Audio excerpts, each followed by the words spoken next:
Good morning, students. Welcome to online learning class. Today we are going to learn about Abraham Lincoln. Abraham Lincoln 1809 to 1865. Abraham Lincoln was born in 1809 in the United States of America. His father was a farmer. His mother died when he was 9 and his father remarried. However, he had a happy childhood on his father's farm. He attended school for less than a year altogether, but he taught himself to read and write. He studied law on his own and became a lawyer. Later, he was drawn into politics. In 1856, he joined the anti slavery Republican Party. In 1860, he was elected the president of his country. At that time, there was great unrest in the country. It was over the question of slavery. Negroes from Africa were bought and sold in the market like cattle. They had no rights. Lincoln was very sad about this. He wondered how one man could be the slave of another man. But people of the southern states wanted to continue with slavery. They said that they needed slaves to work on their farms. The northern states were against the practice of slavery. A civil war broke out in the country. Lincoln won the Civil War. Thus, he kept the country united.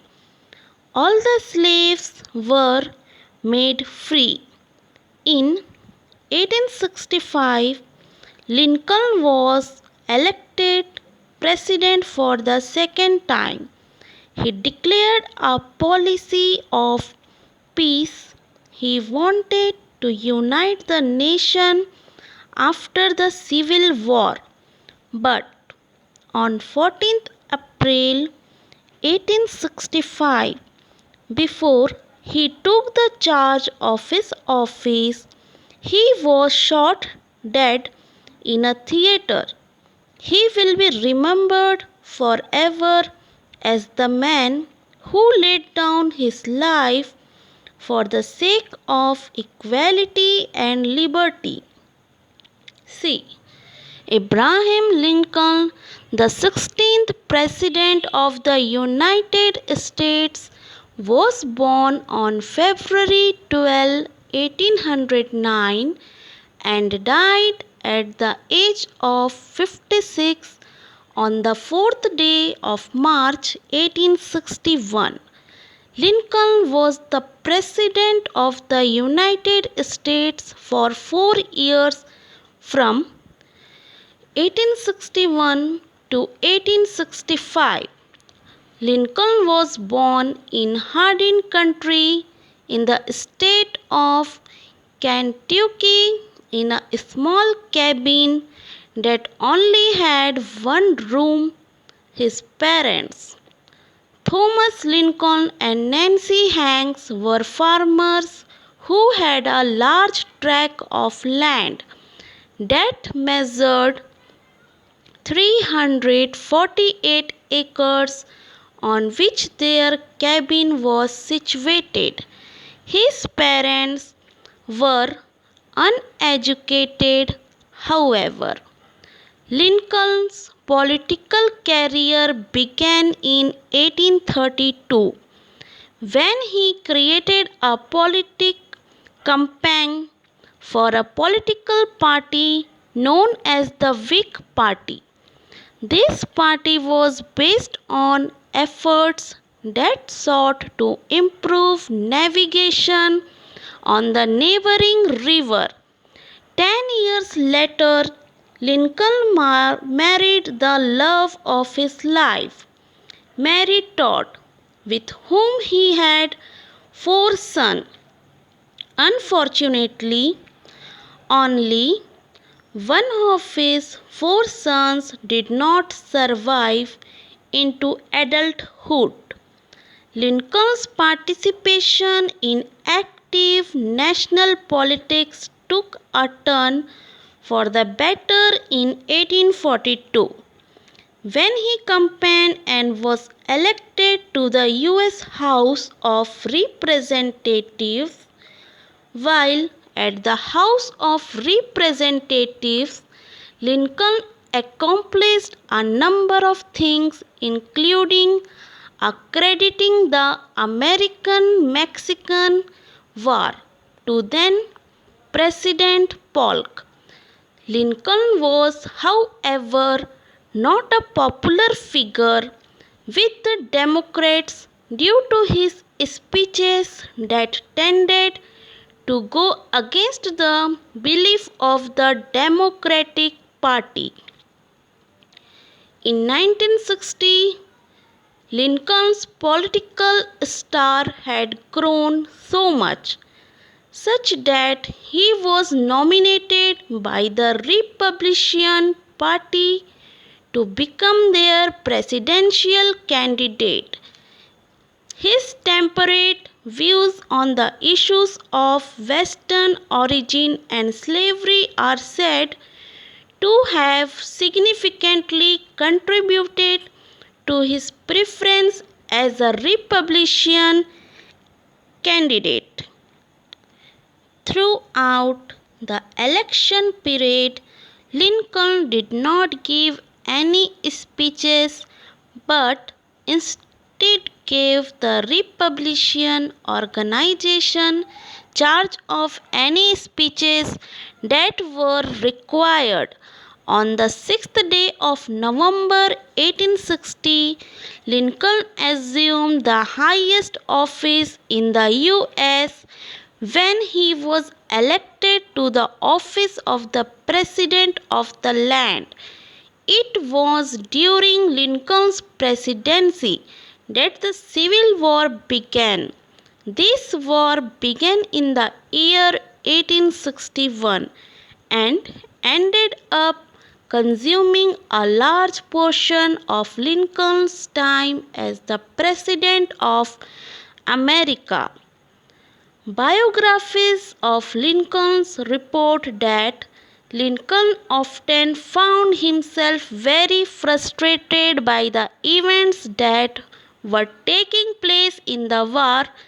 The war eventually ended on the 9th day of April 1865, when Robert Lee decided to surrender in Virginia. The 14th day of April 1865 is a popular day in Lincoln's presidency because this is the day when inside the Ford's Theater, Lincoln had gone to watch a play without his bodyguard, who apparently had knowledge of the president's planned assassination. It was while Lincoln was the funniest part of the play, while seated on the balcony, that he was shot point blank in the head by John Wilkes, who had hoped that the noise from the cheers and laughter would swallow up the noise of the gunshot. Booth was captured, however, and the president passed away a few hours later. Now, see Karl Marx 1818 and to 1883. Karl Marx was a German economist. He was a great political thinker. He was a revolutionary. He was one of the chief founders of what we call communism. In 1842, Marx became the editor of a newspaper. He started writing articles on the country's economic and social problems. The paper was soon banned. Marx went to Paris. There he met Friedrich Engels. Both were socialists and remained friends for life.